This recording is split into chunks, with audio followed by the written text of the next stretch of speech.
Since releasing in 2017, Mario plus Rabbids Kingdom Battle has been one of the Nintendo Switch's biggest surprises. It's surprising that Nintendo would allow an outside developer to run wild like this with their flagship IP, and even more surprising that this outside developer was Ubisoft. Now, I just railed on Ubisoft in a recent video about the Rayman franchise, about the executives' apparent lack of respect for this franchise, and how Rayman just doesn't appear to have a place in their current and questionable corporate business strategy. But that's not to suggest that there are no talented game designers among Ubisoft's 18,000 worldwide employees.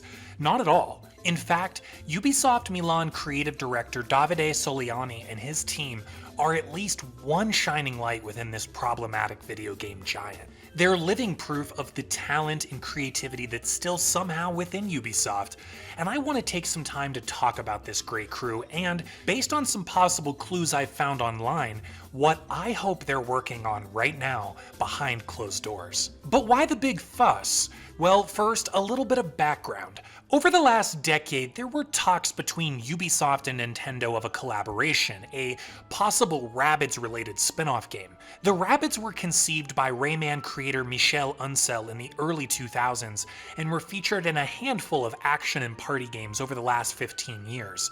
The Rabbids were always somewhat polarizing, but I liked them. I thought they were very funny, that kind of silly, physical, slapstick comedy funny that Uncel has become known for with his characters. But they never really got that special, polished AAA game, a true showcase of their potential. And perhaps that's because Uncel never actually directed a Rabbids game, he only designed the characters. And as sales declined on Rabbids-related games over the years, Ubisoft felt they needed to do something new with the IP. And at this time, the early Wii U era, Ubisoft was getting pretty chummy with Nintendo. Chummy as in developing exclusive games for the Wii U. But this experiment was somewhat short-lived after the commercial failure of 2012's Zombie U. Because this Wii U exclusive wasn't even profitable, Ubisoft backpedaled on a previous agreement stipulating that their forthcoming Rayman Origins sequel would be a Nintendo exclusive. Instead, this game, Rayman Legends, released on multiple platforms, including the Wii U, the following year. But there was still the matter of this vague Rabbids thing. That's where Soliani comes in. He has been with Ubisoft since 1997 and has held various designer jobs at various company studios before being named creative director at the Milan studio in 2013. Only a year into this role, Soliani, now somewhat famously, conceived of a tactical, turn-based take on a Mario game that would remain truthful to the Mario universe, but from a gameplay perspective, take that universe in a very new direction, in part thanks to the inclusion of the Rabbids. Following an initial pitch meeting with Nintendo, Soliani and his team spent 3.5 weeks feverishly developing a playable prototype of their concept before traveling to Kyoto, Japan, where they presented the prototype to Mario creator Shigeru Miyamoto himself. Keep in mind, in just those 3.5 weeks, Soliani and his team created their prototype from scratch, without any assets from Nintendo. That includes the creation of custom and playable Mario and Luigi character models. This is impressive stuff, and I think it was only possible because Soliani was such a go-getter, was so incredibly passionate about the project. He is a lifelong Mario fan and admirer of Miyamoto, so this was a dream come true.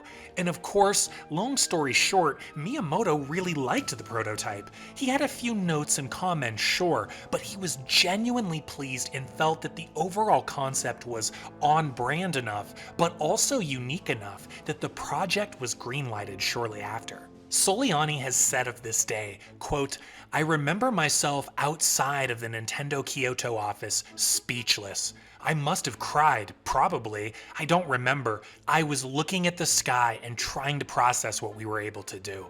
End quote. Miyamoto himself actually revealed the game at E3 2017 in what felt like a pretty special moment to me. It's not every year that you see something like this at the conference. I mean, think about it, how often these days does Miyamoto get up on stage to sell a new game? It's rare. It made me think back to E3 2004, when Miyamoto came out on stage with a sword and shield following the reveal of The Legend of Zelda Twilight Princess, and the crowd was going absolutely insane. God, even Ubisoft CEO Yves Guillemot seemed to be excited and having a good time in Miyamoto's presence. There was this great moment that's become somewhat famous now too, where Miyamoto gave Soliani a shout out, bringing Soliani to tears. So, as you already know, the game came out in August 2017, followed by its excellent Donkey Kong Adventure DLC in June 2018. And what can I say? I think this game, this overall package, is a top 5 must-have Switch game, right alongside Breath of the Wild, Super Mario Odyssey, and Splatoon 2. I also think in my book, Mario plus Rabbids is the best Switch game that wasn't developed by Nintendo. And I think it's easily one of the best games Ubisoft has published in the last decade, right up there with Rayman Legends and Assassin's Creed 4 Black Flag. And look, I'm not even big on turn-based games. I played tons of turn-based games when I was younger, but admittedly as I've gotten older, the pacing of that kind of gameplay just doesn't quite do it for me anymore. So I was initially hesitant about Mario plus Rabbids, as many people were, but I was totally sold after spending just an hour or two with the game. The variety of characters, enemies, weapons, and arenas makes this a surprisingly deep and satisfying experience. Throw in the dynamics with teammates, the exploration, the puzzles, the unintrusive but funny and entertaining plot, and you have one heck of a game on your hands. The story, as simple as it is, has this beautiful takeaway that's there if you want it, that the unlikely little Rabbids actually learn to be heroes themselves by mimicking their heroes, these classic Mario characters. I really love that. And to this day, Mario plus Rabbids still, by far, is one of the best looking games on Switch. One of those rare games that, despite the hardware limitations, actually looks good when blown up on a 4K TV. A lot of this is thanks to the smart implementation of Ubisoft's proprietary Snowdrop game engine. The environments and character models are gorgeous, and the animations, particularly the facial animations, are among the best I've seen in recent years. Oh, and I'd be remiss if I didn't shout out composer Grant Kirkhope, who did the game's original soundtrack. Kirkhope is undoubtedly one of the best known composers in video games. I think you have to call him a legend at this point. This guy's resume includes some truly groundbreaking work over the last 30 years on games like GoldenEye 007 and Banjo-Kazooie. Mario plus Rabbids was destined to be a great game regardless of its soundtrack, but Kirkhope's score is exceptional. So many original pieces that give this game its personality. So many pieces that truly sound as if they have one leg in the world of the Rabbids and one leg in the world of Mario, as they should. And what I love most is that the vast majority of this soundtrack is comprised of original compositions. Kirkhope could have gone full nostalgia, full member berries on this score, especially given that he's a Nintendo super fan, but he didn't. He demonstrated tremendous restraint in this respect, in addition to showcasing his talents. Imagine being an independent composer hired to create a score for a new, non-Nintendo developed Mario IP. I'm sure that's a fantasy gig for a lot of soundtrack composers, but you have to be careful what you wish for. That's not an easy job, but it's almost as if there was no one more qualified for the task. And those few times that Kirkhope does take us down memory lane, like with his Peach's Castle and Jungle Jabber tracks, oh my god, I had goosebumps the first time I heard these in-game. In the very early stages of prototype development, one of Miyamoto's only rules for Soliani was that he didn't want there to be any button presses to jump. Meaning he didn't want this to be a typical Mario platformer. He wanted Soliani, as he said at E3 2017, to make a Mario game that's never been made before. What a tall order. Think about that. Think about every mainline and spin-off Mario game that's released over the last 30 years. I don't think every game designer could pull off this job, but Soliani's passion and imagination is what made Mario plus Rabbids possible. He solved this gameplay problem posed by Miyamoto to have no button presses for jumping by introducing an unexpected element: guns. That's right, but Soliani said he and his team always strove to make these guns fun, colorful, joyful, not scary, not deadly. Hear me out. There are over 300 unique weapons in Mario plus Rabbids and its DLC.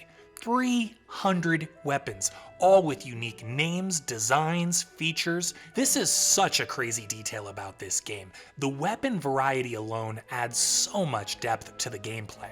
Look, we all have our opinions and preferences when it comes to video game gameplay, but I will admit my convictions are pretty strong. I enjoy lots of different kinds of games, but I do have pretty concrete ideas about what constitutes good gameplay regardless of genre. For example, as a huge From Software Soulsborne fan, as someone who's been playing those games endlessly for years, I couldn't get into 2018's God of War. Despite all its critical acclaim coming from Soulsborne, I felt the combat really paled by comparison. There are so few enemy types, so few boss types, and when there is variation, it's usually just a cosmetic reskin. The same enemy with a different coat of paint and more HP. And on top of that, there's only 2 primary weapons you can use during your entire playthrough, versus in Soulsborne where there's dozens, even hundreds. Consider the depth that weapon variety alone adds to Bloodborne or Dark Souls 3, for example. Playthroughs of those games vary wildly based on your character build and how your weapons and armor match up against all the unique enemies and bosses. And the lack of these elements is precisely why God of War didn't do it for me. I'll even point to another favorite game of mine that I often talk about, Rayman Legends, and to all the variety packed into that game, which is a platformer, not an action RPG. In Rayman Legends, there's 4 unique templates for playable characters, and they each move and attack and jump differently. So if you're tired of playing the game as Rayman, try a Glowbox or Barber run.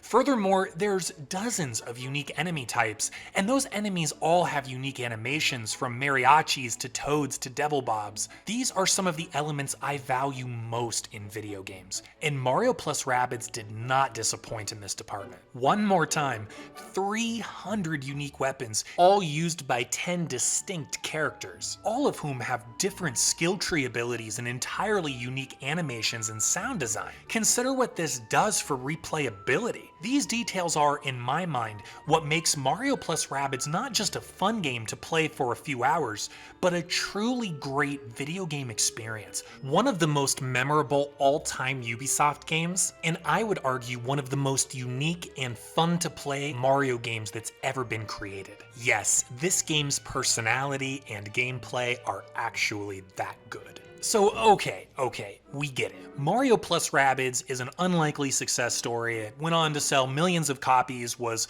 largely embraced by Mario fans, by Rabbids fans, etc, etc. But where are we now? The Donkey Kong Adventure DLC released 3 years ago in 2018. But is that it? We're just done? Well, I hope not. In a previous video, I said Mario plus Rabbids was, in my opinion, the Switch game second most deserving of a sequel, only surpassed by Super Mario Odyssey. Take a moment to consider what a new and refined take on this concept could look like. Even better exploration, new enemy and boss types, new weapons and abilities, new characters, more characters. Wouldn't it be fun to see Lanky Kong or Wario in a game like this? Heck, I'd even love to see a new spin on the concept. What about Rayman plus Rabbids Kingdom Battle? Or I'm going to go full fantasy mode here. What about Pikmin plus Rabbids Kingdom Battle? Can you imagine the possibilities? Olimar wielding a carrot-shaped bazooka, Rabbids dressed up like yellow and purple Pikmin. The possibilities are endless. I know I'm at risk of wishful thinking here, but a little online sleuthing has led me to believe that Soliani and his team may truly be working on a sequel to Mario plus Rabbids in secret. I know it may sound silly, but let me share some of what I've found. I think it amounts to something. First, let's start with Soliani. His Twitter account for years now has been a steady stream of Mario plus Rabbids content, little stories of things that happened during the game's development, appreciation posts for Miyamoto for allowing him to make the game, showcases of fan art and fan mail regarding the game, even glimpses at really cool concept art. Furthermore, Soliani maintains a nice art and photography blog on his personal website, and in a March 29th, 2021 post, he talked about how in late May or early June 2021, he's planning to move about 60 miles outside of Milan because he, quote, felt the need to leave the city and to live in a more isolated and quiet place, end quote. However, in this post, he confirms that he will still occasionally be commuting to Milan during weekdays to work on something he only refers to as his project. So there you have it. As of March 2021, we know that Davide Soliani is working on a project at Ubisoft Milan. And if his Twitter feed is any indication of what's on his mind, well, we can only be hopeful, huh? Anytime Soliani tweets, he receives dozens and dozens of replies from fans who desperately want a sequel to Mario plus Rabbids, and he actually goes through each of these responses and likes them, as he did with this sampling of replies I'm showing here. So he definitely hears the fans, hears the calls for a sequel, and to my knowledge, neither he nor any member of the Milan studio team have ever dismissed or outright denied these fan hopes. I feel it's worth noting as well that many other principals on the game, such as writer Andrea Babic, designer Damiano Moro, and composer Grant Kirkhope, are still currently sporting Mario plus Rabbids banner images on their Twitter accounts. And Moro has on multiple occasions shared new Ubisoft Milan job listings over the last year. These posts feature an image of Rabid Mario and include openings for a storyboard artist, 3D layout artist, character artist, cinematic artist, gameplay programmers, pretty much every conceivable position necessary for developing a video game. These jobs don't sound like supportive roles for some kind of larger corporate project either. To me, they sound like fundamentally key roles on a brand new game. That's my impression anyway. In January 2020, Ubisoft Milan animation director Marco Renzo posted a link to new job listings at the studio that he said will appeal to professional animators who love, quote, cartoony keyframe animations, end quote. Renzo in recent months has retweeted tons of job openings, actually all of which feature Mario plus Rabbids characters. Like, I don't know, doesn't a job listing for a senior character artist that features a big image of Rabbid Kong feel pretty on the nose? In August 2020, Soliani even shared an image of one of his colleagues in a Mario plus Rabbids COVID-19 mask. Sure, it's just a mask. Plenty of people have made custom masks during this pandemic, but it's not like they're wearing Ghost Recon masks here. Now, we do know that Ubisoft will be hosting a forward presentation on June 12th as part of E3 2021. Perhaps this will be when we find out just what the Milan studio has been up to.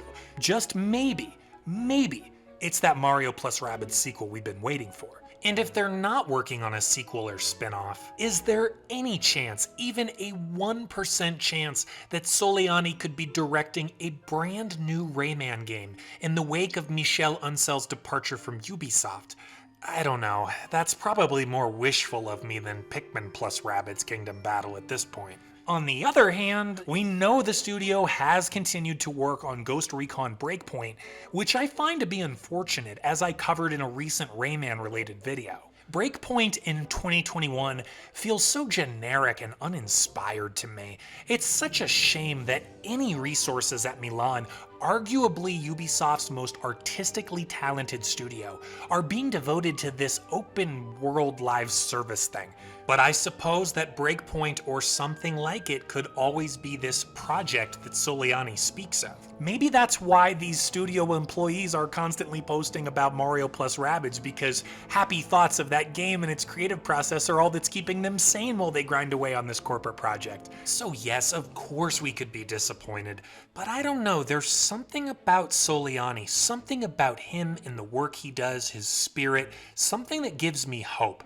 I guess one way or the other, we'll have our answer eventually. But what do you make of some of these tweets and job listings? Do you think there's a fair chance that the Milan studio is indeed at work on this sequel? Do you think, despite Ubisoft's disappointing corporate disposition, that even they see the appeal, see the millions of sales, and gave Soliani the green light? And if so, tell me what you'd like to see in a Mario plus Rabbids sequel. Do you simply want more of the same? Or are there changes and updates you'd like to see? New weapons, new characters, new gameplay mechanics? Me personally, I've found that the more I play versus mode and the co-op campaigns, the more I realize just how well Mario plus Rabbids combat gameplay translates to a multiplayer format.